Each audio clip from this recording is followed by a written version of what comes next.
যাকে কি বললেন, বলছে ঈশ্বর তিনি তোমাকে বন্যা করেছেন, তাই তো?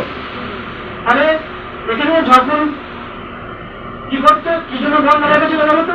সে তার যাকে তাকে হিংসা করতো, তাই না? হিংসা করতো। আর এখানে বলছে বন্ধন করে রেখেছিল। কি জন্য বন্যা করে রেখেছিল বলছে?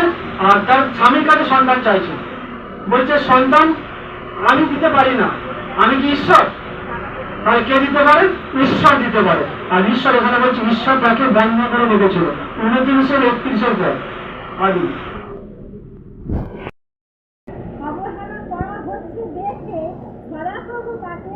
গর্ভধারণ করবার ক্ষমতা দিলেন, কিন্তু রাহেল বন্ধ্যা হয়ে রইলেন। সদাপ্রভু তাকে গর্ভধারণ ক্ষমতা দিলেন। তাহলে গর্ভধারণের ক্ষমতা কে দিলেন? ঈশ্বর দিলেন, তাই না? তাহলে আজ আমরা যারা সন্তানের জন্য আহার করছি, বিভিন্ন চেষ্টার পরেও আমরা ঈশ্বরের বাক্যকে খেয়াল করতে হবে। ঈশ্বর যদি না যায়, আজ আমরা অনেক আধুনিক চিকিৎসা অনেক রকম উঠেছে, তাই না? সেগুলো যখন আমরা প্রয়োগ করবো, যদি ঈশ্বর না আশীর্বাদ করে সেগুলো তো কাজে লাগবে, তাই না? সেগুলো আমাদের নিষ্কাজ হয়ে যাবে, সমস্যা হয়ে যাবে। ঈশ্বর আশীর্বাদ করলে হয়তো বলছে ওই সিস্টেমে যাও, ওই সিস্টেম থেকে তোমার বাড়িটা আছে। তাহলে আজ আমরা সেই সিস্টেমে যদিও যাই, কিন্তু ঈশ্বর সর্বক্ষণ আছে তিনি। আর এখানে বলছেন তিনি তার গর্ভকে দিলেন। আর এখানে কি বলছে? কিন্তু রাহেল বন্যা করে। আগের কথা বলছে ঈশ্বর বন্যা করে রেখেছিলেন। আদি পুস্তক 25-21। ইসাহাকের স্ত্রী বন্যা ছিলেন বলে ইসাহাক তার জন্য সদাপ্রভুর কাছে ভিক্ষা চাইলেন। হালেলুয়া। আর এখানে কি বলছে? যে বন্যা ছিল তার স্বামী কি করছে? ঈশ্বরের কাছে ভিক্ষা চাইছে। তাহলে আজকের এই জন্য প্রার্থনা যে আজ আমরা তুমি যাও প্রার্থনায়, তুমি যাও প্রার্থনায়, তুমি গেলে হবে না। যারা মা হতে পারছো না তাদের কথা বলছি। কি বলছে এখানে বাক্য দেখো তোমরা? বলছে তার স্বামী সদাপ্রভুর কাছে ভিক্ষা চাইবে।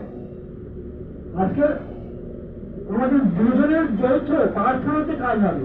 ঈশ্বর আমার বইয়ের প্রার্থনা শোনে, কিন্তু আমার প্রার্থনা শোনে নাকি? আজ হয়তো এখানেই আটকে রেখেছে, আমাকেও তিনি মনোনীত করছে।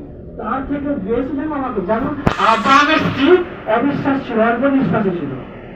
আব্রাহাম বলে ঈশ্বর বলেছে তো হবে, হবে তো হবে। সে তার কাজে ত্রুটি রাখতো না, ঈশ্বরের কাজ করে যেত, করে যেত। তাই আজ এই মন্ডলে আমি ডাকছি, ঈশ্বর ডাকছি, ঈশ্বরের দিকে আমল তোলো।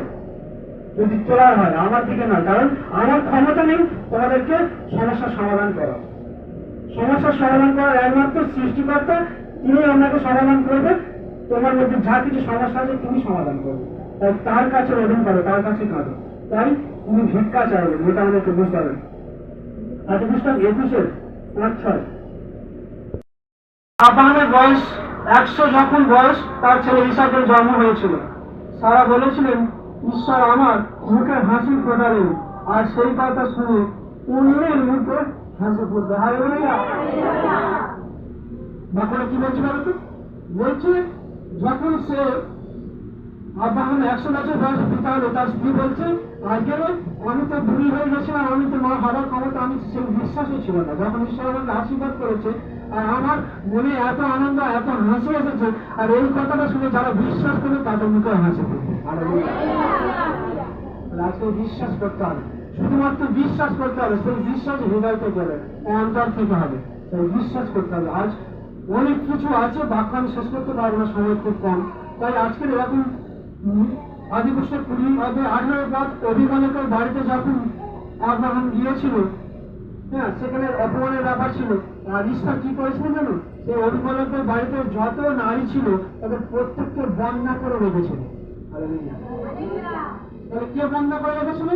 ঈশ্বর বন্যা করে রেখেছিল। তাহলে আজকের ঈশ্বর এই বন্যা করে দিতে পারে। আজকের সমস্ত মেয়েসা ওই তোমার জীবনে কে